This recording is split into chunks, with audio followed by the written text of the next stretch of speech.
I was here for Sampa egusu ehuru. Nano me da ena nana ya Sammordua ene do mahini sumahini mo na ebuno regional minister mo asem akoka no nya atamfo ni di watem yi. Ye bekoso aka kopem se mo beye de ye na momfa ho ntansan konkobu obi si obi nanam so ema mentimi ho ase ni we ba. Eye mo a na de mo pem ho a enso so ena yehunu no. Nano me da ena court ede injunction eto na kofi suno ayi so na so do mahene ese wo yelo ye ni so na wo mutumi emu emra no enti obebu so na wo Sammordua so yelo ye ni a wo pon ho anase wo gintete wo lo ye adwumanim na wa graduate na still no so bebu mra so no omu nyina animra so matena honom abu mra no eso na ekoda ye no na yeka okoka na yehwebuada regional minister ti honom police impanimfo ti honom DC ti honom interior minister ewo ho chieftaincy minister ewo ho ni nyina besi nne yenti ho hwe na yehwe Abu Mahama enso so abekasa enura ede afa ho na ono woka Yiras Tolesa mwa Jafla na dwumadifo no omudi dwuma ede ema no no woka wonom ho ya onu omo ehwe se bibia betumi akoye ewo Sampa womo na emire womo epa sumdwe di ama Sampa womo ena womu nimba bia womu etiwo no mu mama mani amane enim bambo eni hiehia se asumdwe tumi ba hensemu enye ya no mo womu de ntokwa hoye mentime ho ase ena wonom epeno kasa na wo kire se sadie eniema esi ekono wo hwe nana ya Sammordua enye wonno ena sebi Yiras Tolesa ngwajafra no wase nemom wo kire ensem a ekoso nipa a ehihye kire ene de enam so ma yie no empo eba so busua na asefem na de meka nyina ne se omampanyini John Dramani Mahama se yanhwe yi a sankofo yi a omudin ewo video eba behwe yi mu no ombema waban no ayon popular and I repeat se wankeka wo ho a umpanimfo yi wo mo so mo hwe Sampa so no wo mo ene hihye kire ama mentime ho ase ene de yehu enyina ekoso yenko na yenko tie asemo a Abu Mahama ede atudwa fiti na no memeneda ye siye no ne de ode baaye no omienti Elsia for me chiamo media sister sonko ena edi mamo Saturday ensemo a course ahodo a eba sentiments ahodo a mo expressi ne nyina me bone tofa kire me odosonko a mo wo mayen mo wo ma Sampa enne Sampa man hene na Samajafla otosomienu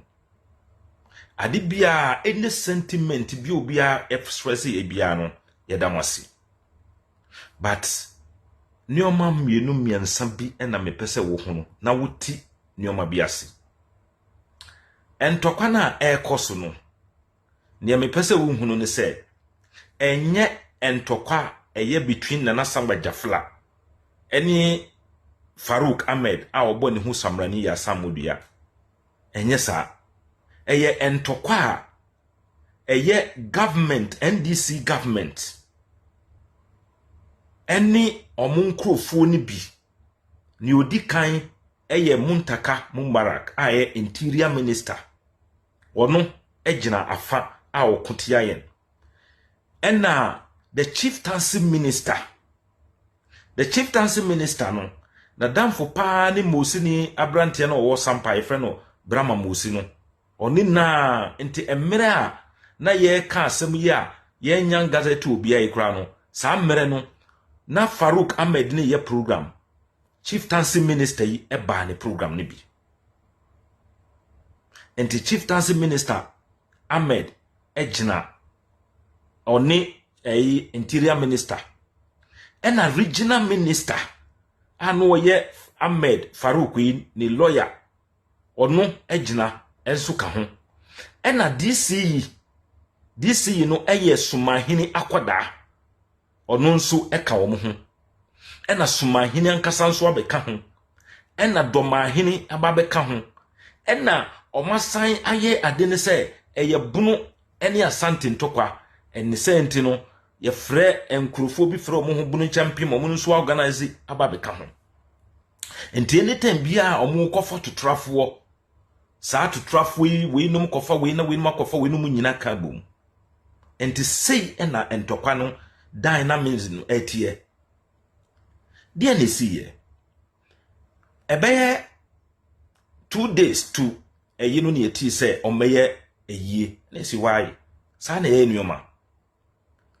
obi a wonyo ohene ukoye ohene a wawu ukoye na yi ayeden saa na esi eye doma ahene ene omu na planning with the backing of the regional minister say omunye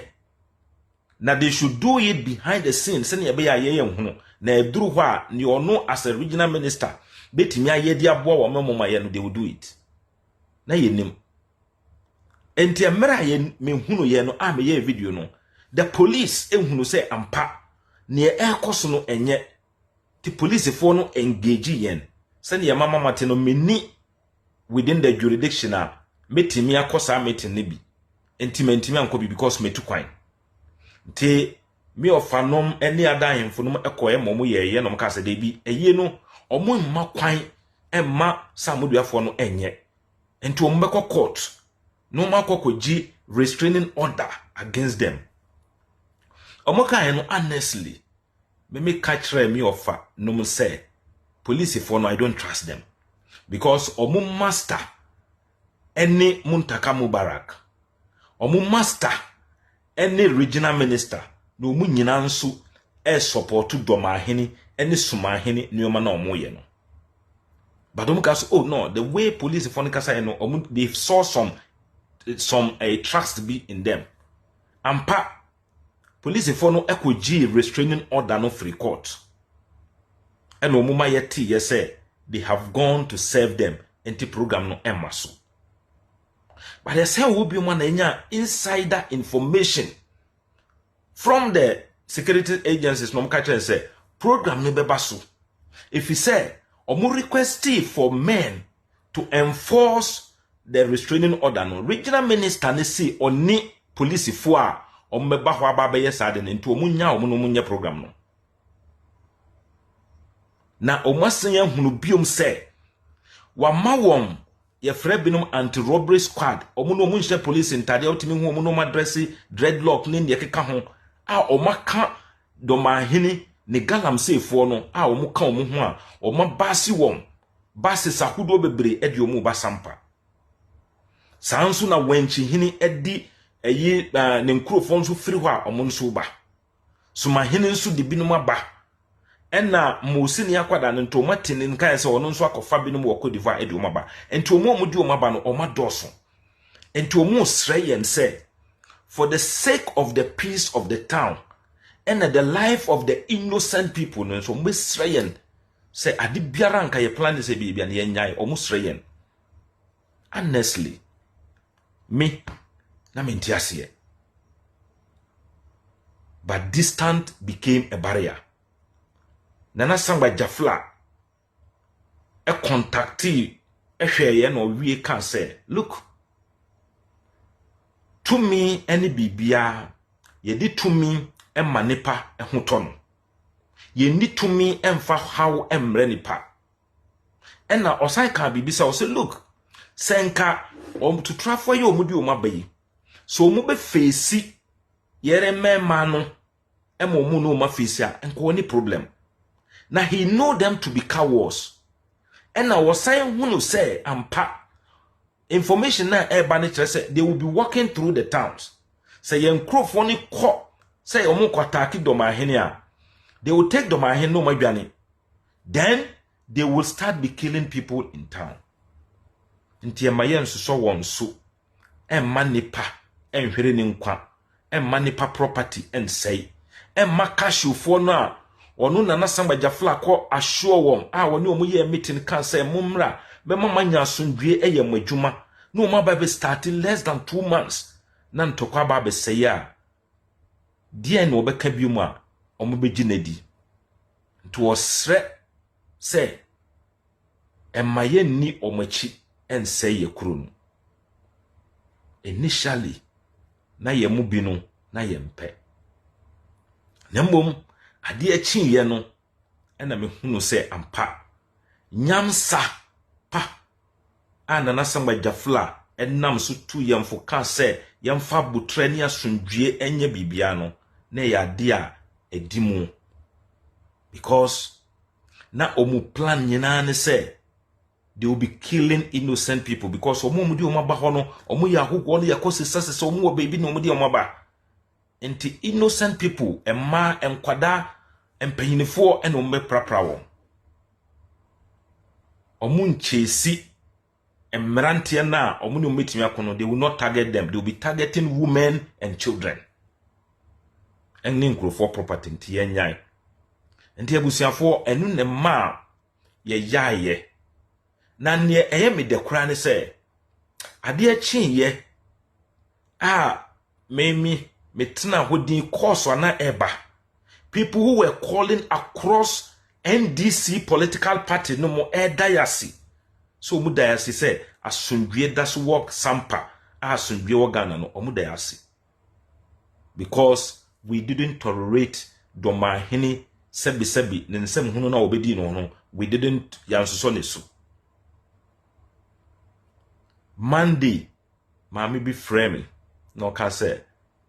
abrante emeji no ma efro bi ho na kacha na samba jafla se ye danasi se enajuoi watimi ama yakọ market asundwie mu ne yakodi dwa edi behwe ye nananom ene ye ma kacha ne se ye danasi na de bia ye bompa ya ye be kai no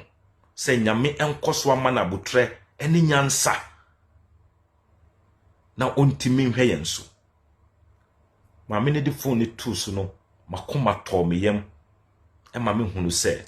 even people who are not supporting us, if they can call us and tell me this, then ni nana sangba jafla kachre yen kan se krono tumi na medini medi ama nipa ehu atono medi ahwe nipa so na me medi emma mem take action bia ebe ma wo bi yakwakokuno yakwakoprano nti agusiafo mo hunu ni ekoso a we na ekoso but se ne de bia me ka kire mu no Ghana ye de ya mamre ya mane ene Ghana mra ene de kire oman President Mahama e kan se ohine a ye gazette no ene woni nana woni President Mahama beginetum but se President Mahama ens fois ye ne regional minister ene ne DCE ya enko munyeda ne President Mahama kaye no or ne actions mami mahunu say he said it because no onim say ebinu favor no a eye ne political party lineage bi enti eno kansa because ohini krona oka boku de na wo implement no the same nipa kro no ene kan Sampa de odi kai kan Sampa de ansa na okaka boku de. And why will you be selective? Because there you have a perception say ye busia no ye mududuo na ye MPP for na senka mu ye party amu ye research work na mutimi hwa mo be hunu say eye NDC party a ewo ye kurom ho no mimi nana ne din wo me so Alhaji Mahama omo enedi sa party NDC party no eba ho. But we are not saying say use your political party to protect us. No. The way I can say you swear an oath to protect the constitution of the Republic of Ghana no. Sa constitution na wujina so a enonti boku utimeko chi obi say we na yo hina ya gazette ndi mechi we no. What then make you make discrimination actions against the people of Sampa, against the gazetted, traditionally, culturally, customary elected, installed, gazetted chief, no, and you'll be working against him, President Mahama. Senya wuna wu fwa wamsua, enka who is a regional minister. Senya wuna wu fwa wamsua, enka wine DCE. Honorable Muntaka.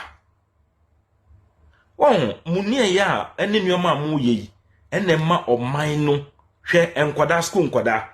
ena no mu ye discussion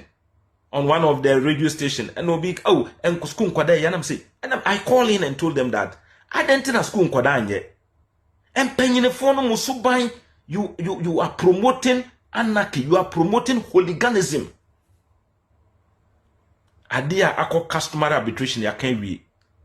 ya court ya gazetted court to a pronounced judgment. If you disagree with the court, go back to court. If you disagree with the customary arbitration award na you either go to the court and set it aside. But you see a minister of interior, you see a chieftaincy minister, you see a regional minister, you see NDC party members who are in government, because they know, because they have some perception, they say busiano MPP4 woman MPP4, and therefore they are supporting this. You don't understand. Enti ebusia enye eti mu amu frefre na dia na ekoso no. This is what is happening. But we believe in the laws of the nation. And amrano yebe yusu mrano, yebe yusu yamamre, yebe yusu bibia e dia solve. The regional minister can bring the whole military. Muntaka can bring them, the whole military to come. He can bring the whole police for. But we are telling them that we will use due process. Yen due mechi and say you kruno. That one initially and Kameme can say young kono boot for boot. Me, that was my perception. But upon sober reflection and then from guidance wise guidance from Nana Samba Jafla or Kasa or frame ya want me Kasa and I'm say no Nana you can no cre or say Abu, don't let us follow them to destroy it crew. Doma hine benya season na ewo mu no cashew season obana basabasa ya bana odwane kwa then cashew for na free crew no mu school nkwada ya close your schools ya the curfew aba na de ba nneoma na ekoso enti nya abutre ni yemfa Ghana mra amamre ni amane ni yemfa nye mesrem ni omuso a omudi omubaye no ye Sampa Asante dia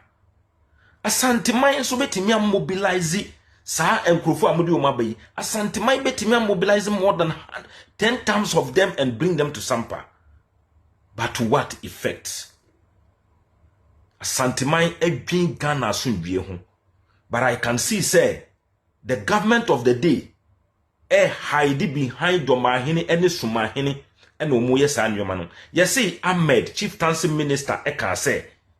Sumahini ni Domahini num etime bua wom munya 11 seats. And no matter what they do, they cannot get more seats in Asante region. I was surprised and said, no, that gentleman cannot say that. Ntenipani beside me say, who is in charge of the chieftaincy issues? And I'm sure no. And I say, Adentina or ye chieftaincy minister, na ya gazette obi, na obi ye ne ho ya, na onu mom anyone no ene ekwa omoba. Ask yourself. And anipani sign beside me say, they be o make statement be say eye Domahini ene yewra omu nyina ya ahemfo kese or say that statement no make ye no didn't you think through or kind of say okay enti abusiafo mesremo we are not cowards, but sometimes we sacrifice our ego and our pride just to keep the sanctity of the town, to keep the peace of the town. Send ye beya ye mano enkechre wa edusuamo. Ye yena church for nyina adwane, ye yena doctors for nyina adwane, ye yena mu close businesses na, the town will be left behind. Until durum rebia ye sacrifice ye egos. Ye sacrifice it. Send ye beya we can find the welfare and protect and kwada and penyefo and ma adwumayefo, people who have trust in Sampa ene omu di omu businesses ya ba ho, doctors for, teachers for, ene omu ba ho na yaye. Police for bebre etimi frese, look,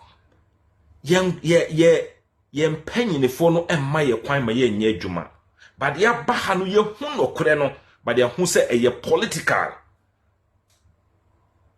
Bebre etimi ka se, muni muntaka nkasa na ese we ne nkasa. Ponkodua sene anka wo ne tu enye konfo nsam ene beka forever. Ntini nyina e abutre ne nyina yen lusu ye emotional intelligent en namso en senioma ntimesro bibiara ye si ye no. That is how it is. It is a fight, multiple sources, multiple bunu champion di nkrofo e ba doma hene ni galamsey fo ena regional minister e boano no mu di plain cloth police fo afrafra omumu ohwe entria omu di ba no ne ekeka ho na sa ohwe sa no ma nyina district DC e boa brama mosinom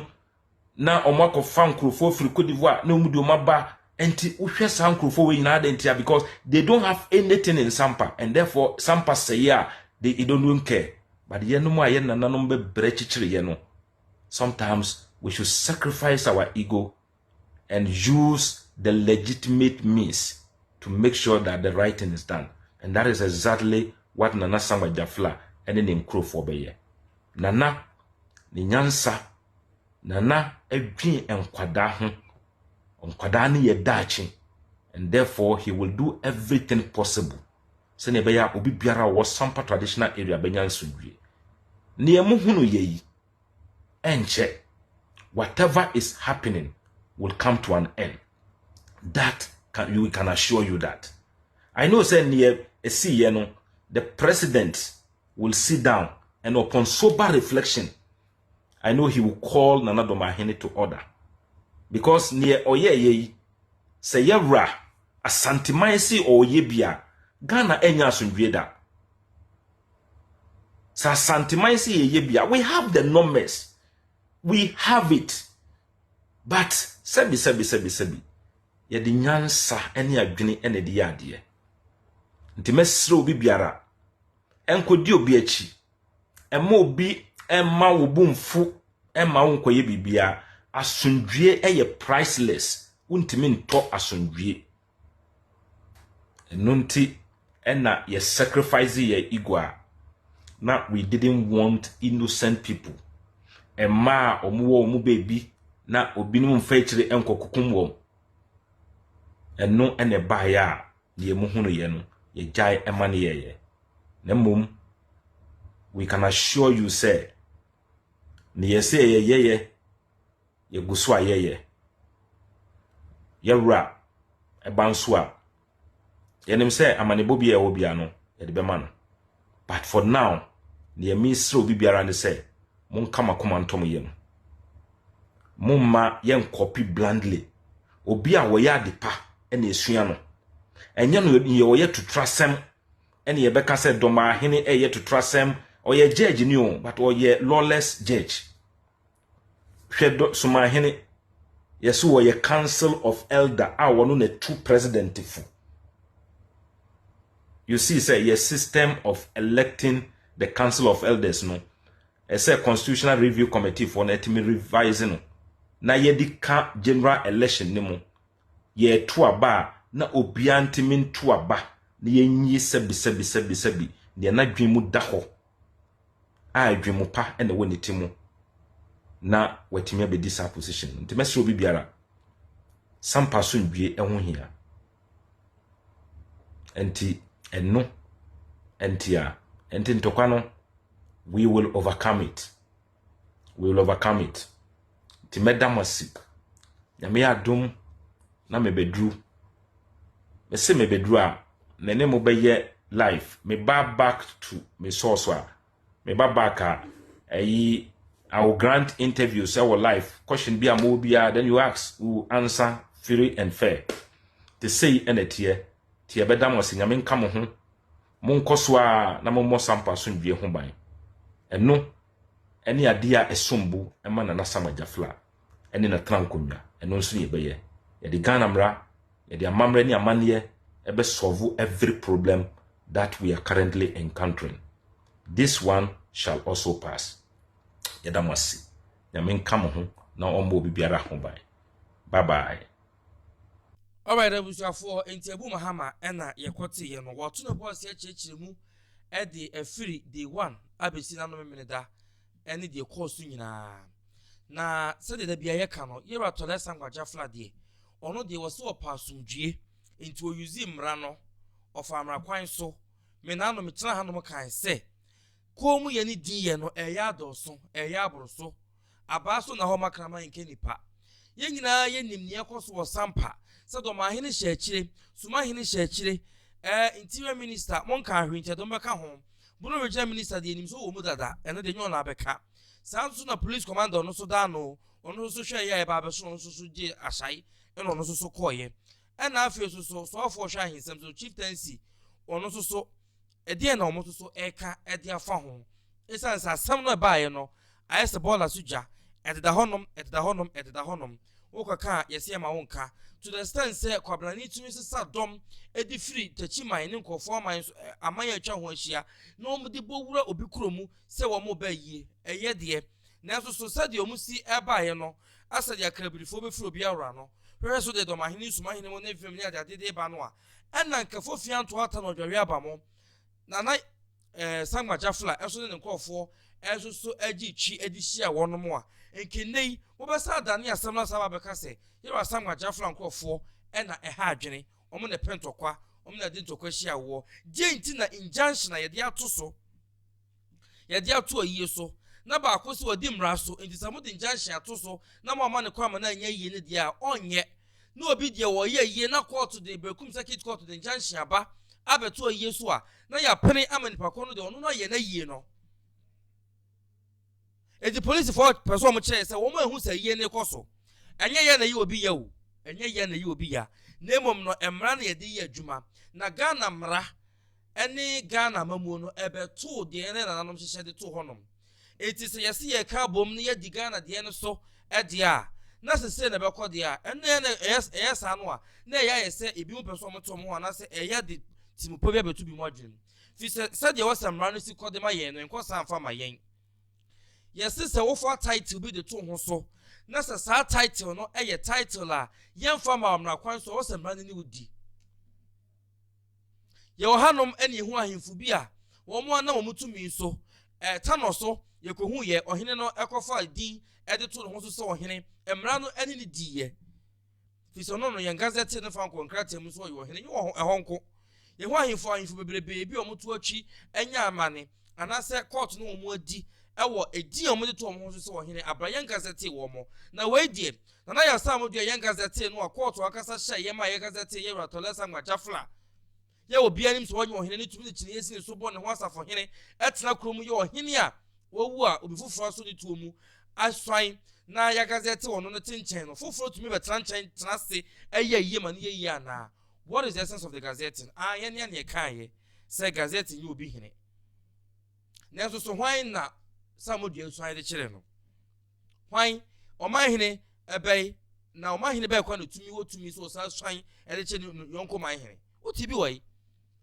na Sampa kunya kwampun hwan na ye Sampa kunya man hene abusuan ye pese be kan sem ne bebrebe enya ahomaso ahantan ne dwe so for adwen kye so to wonom ene ye atani ne de mbako so adi ye de ba ye ni atem na pese ye de da eto de da na kina bi se Sammordua nkofo ka omo ho a na obia ye din sempanifo ntumi ka bibia mfa ho de a se tole Sammordua din na wa ye no kom na wa ye no ye se dondo afuno tigare se dondo afuno na se de besisi a mo obia emfa ho ntansa na ntenten nsa emfa ma Sammordua fi se di kan no mo so ono na empa asumdue ona se squad begu Sampa ema mentimi ho aseba we die wo so onfa obi ama busoni bi empoints wo so besizi obi ne mom na wo komra kwan so ko dan court ne police fo nhwe no wo mun kasem no a ya ante ho hwe eti bebe wo se de mra ne fa ye de kwan ne fa na ye de to honom no se mo ama na nto ho yi ne se free to de a dan to asema aha ADUMASA TV me di that is 7 kweku edamasi